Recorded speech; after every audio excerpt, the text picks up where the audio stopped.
They say if you go far enough into the woods, you can escape anything. The noise, the people, the rules. You can build your own world out there brick by brick and convince yourself the darkness can't reach you.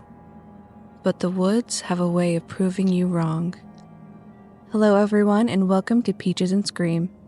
Today's story is about two men who thought they could build their own fortress deep in the Georgia backwoods. They called it Corpsewood Manor. They thought the walls would keep them safe. But what they didn't realize was the real danger wasn't out there. It was already walking up their front steps. Before we get started, if you like true creepy stories, make sure you hit the like and subscribe buttons. We tell the kind of stories that stick with you long after they're over. As always, listener discretion is advised.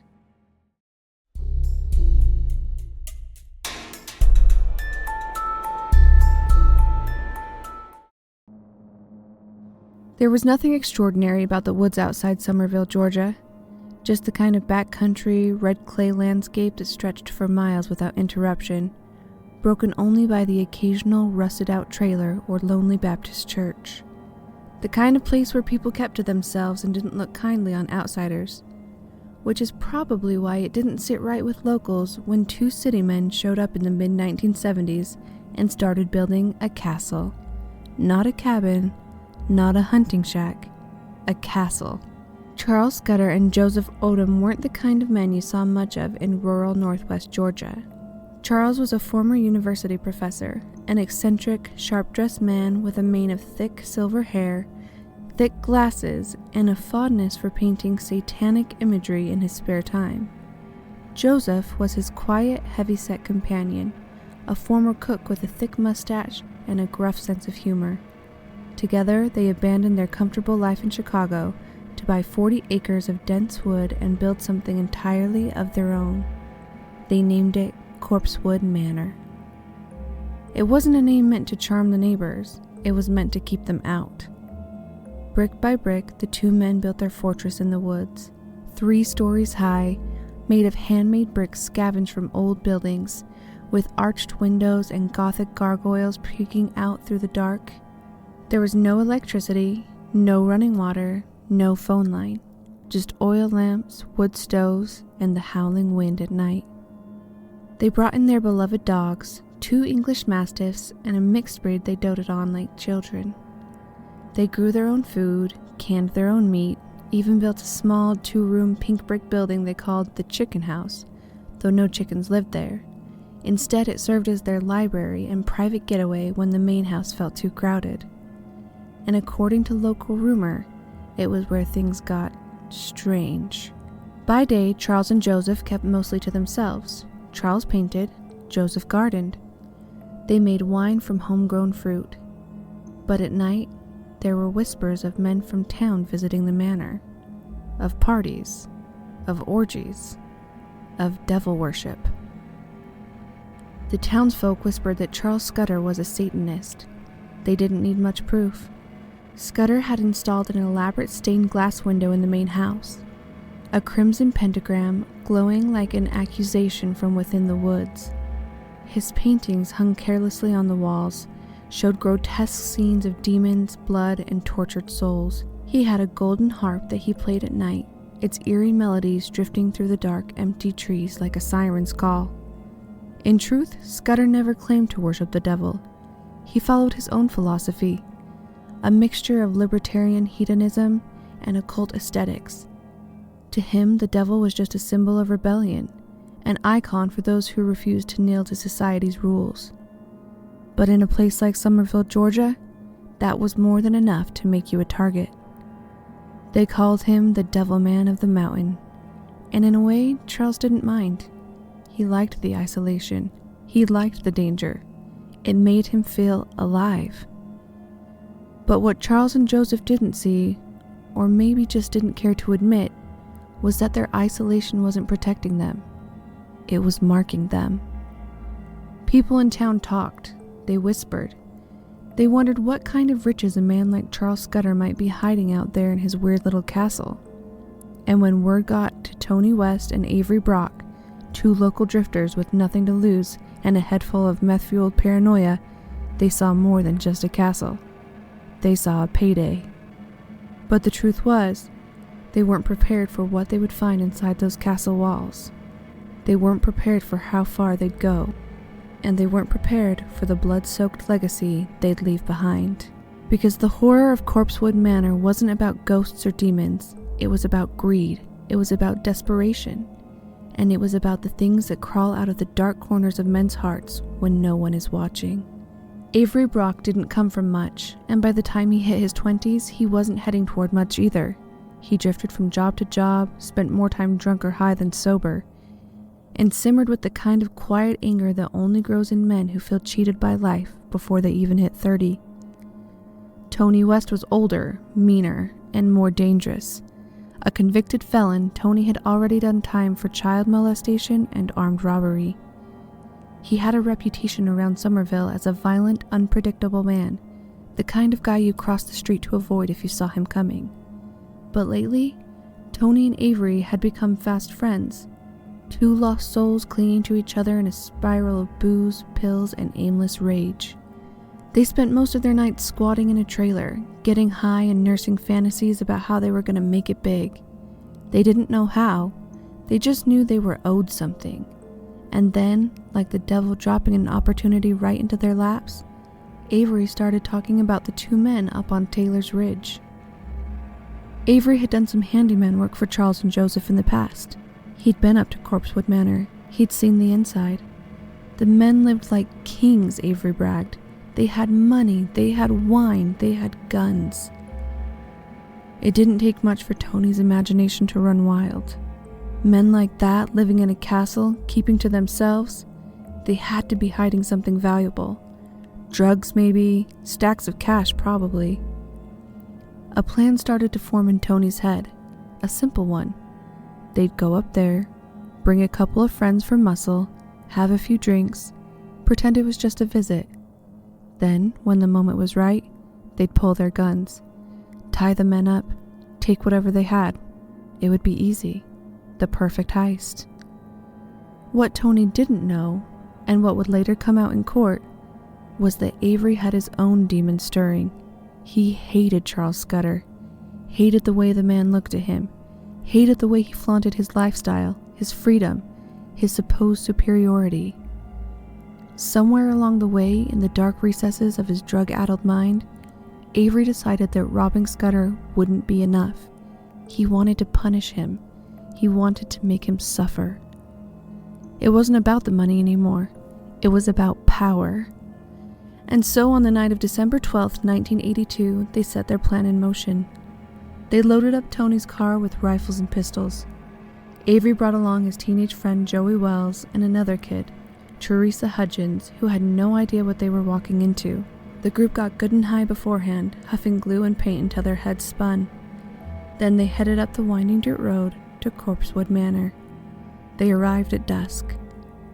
Charles Scudder, ever the gracious, eccentric host, welcomed them warmly. He wasn't surprised to see Avery.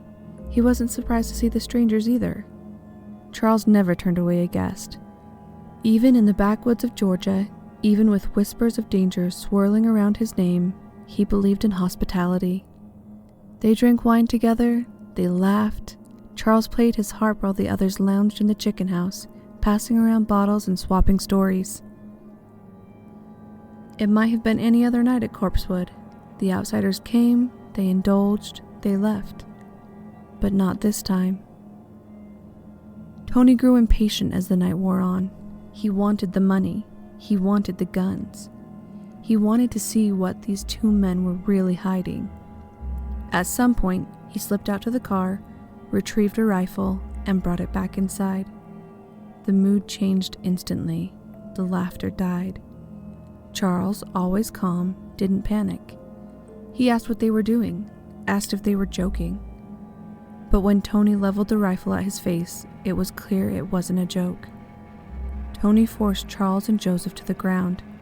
They bound Joseph in the chicken house. Then Tony and Avery dragged Charles into the main house, demanding to know where he kept his money. Charles didn't argue, didn't beg, didn't even seem afraid. He told them the truth, that they were wasting their time. There was no hidden fortune. There were no drugs and no piles of cash. They lived simply, off the grid. They didn't believe in material things. But Tony and Avery didn't want to hear that. Fueled by rage and dope, they tore through the house, overturning furniture, smashing dishes, ripping paintings off the walls. But there was nothing to find. Only Scudder's cryptic journals, his painting, his occult artifacts. It only made them angrier, and that's when Avery snapped.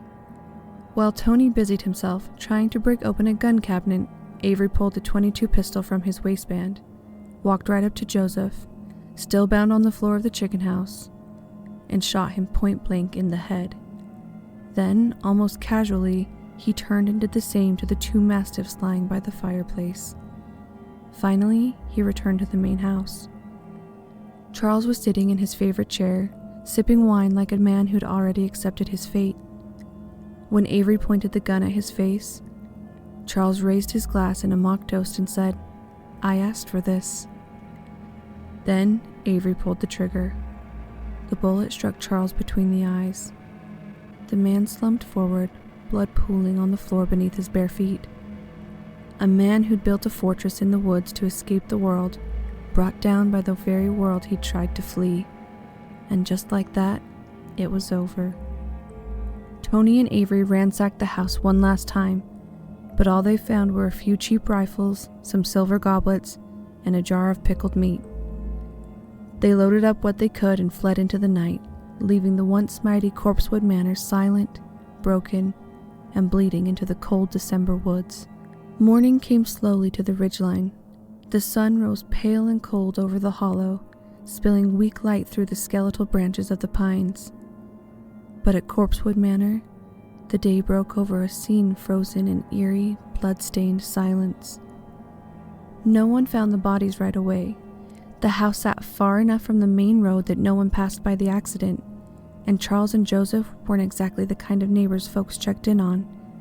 It wasn't until days later, when a worried friend from town stopped by, that the massacre was discovered.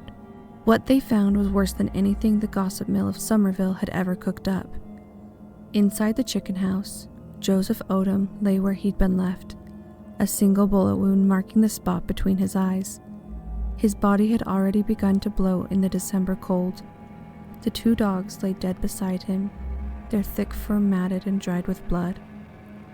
Inside the main house, Charles Scudder sat slumped in his armchair, a grotesque parody of his usual regal pose, his blood staining the once pristine floorboards. The scene was chaos, blood spatter on the walls, ransacked furniture, broken glass everywhere. But what struck investigators most was the stillness of it all, like the house itself was holding its breath, waiting for someone to ask what had really happened inside these walls. The local sheriff's office quickly realized this was no ordinary robbery. The precision of the kills, the strangeness of the scene. This wasn't just about greed. Word spread fast. The papers dubbed it the Corpsewood Manor murders, leaning into the town's whispers of satanic cults and occult rituals. Theories flew like vultures. Some said Charles and Joseph had summoned their own fate with their evil devil worship. Others claimed jealous lovers spurned by Scudder had returned for revenge. Some even whispered that maybe the 2 men weren't victims at all, that maybe they'd been the architects of some sick game gone wrong. But the truth was simpler and uglier. Tony West and Avery Brock hadn't bothered to hide their tracks. They bragged about the murders to friends, flashed the stolen rifles around town like trophies, and spent the next few days on a sloppy, self-destructive road trip, leaving a trail of booze-fooled stupidity in their wake. They fled to Mississippi, holed up in a cheap motel, and within days the law caught up. Tony was the first to crack. Broken jittery, he walked into a police station in Chattanooga and confessed everything. Avery, cornered by the deputies days later, didn't even try to deny it. He told them he had no regrets. They were the devils, he said. They deserved what they got. At least, that's what he told the police. In court, the story shifted. Tony and Avery suddenly claimed they'd been drugged by Scudder and Odom. They said they'd been lured into some kind of satanic sex cult and forced to kill in self-defense. They painted themselves as victims, two good old boys who stumbled into something too evil to comprehend. The people of Somerville were more than happy to believe it. It was easier that way. Easier to believe the weirdos on the hill had invited this upon themselves. Easier to look away from the raw, ugly truth. But the jury didn't buy it. Both Tony West and Avery Brock were convicted of the murders and sentenced to life in prison. They never expressed remorse, never admitted the murders were anything more than a sloppy, senseless act of greed and hatred. In Corpsewood Manor, it was left to rot. The once proud castle crumbled in on itself. Vandals stripped it for souvenirs, satanic graffiti covered the walls. The locals avoided the ridge, swearing the place was cursed. Even today, all that remains are the ruined bricks and the scorched bones of a dream gone wrong. Nature took back the land, but it never took back the story. And that's the true story of the Corpsewood Manor murders. A story about two men who thought they could build their own kingdom, safe from the ugliness of the world, only to find that sometimes the monsters you fear most don't have horns or fangs. They wear familiar faces. They smile as they knock on your door. Thanks for joining me for another dark chapter here on Peaches and Scream. If you want more stories like this, the kind that creep into your bones and stay there, make sure you hit like, subscribe, and turn on notifications. That way, you'll never miss when we open the next door to the darker side of real life. Until then, stay safe. And remember, the world's a lot stranger and scarier than it looks.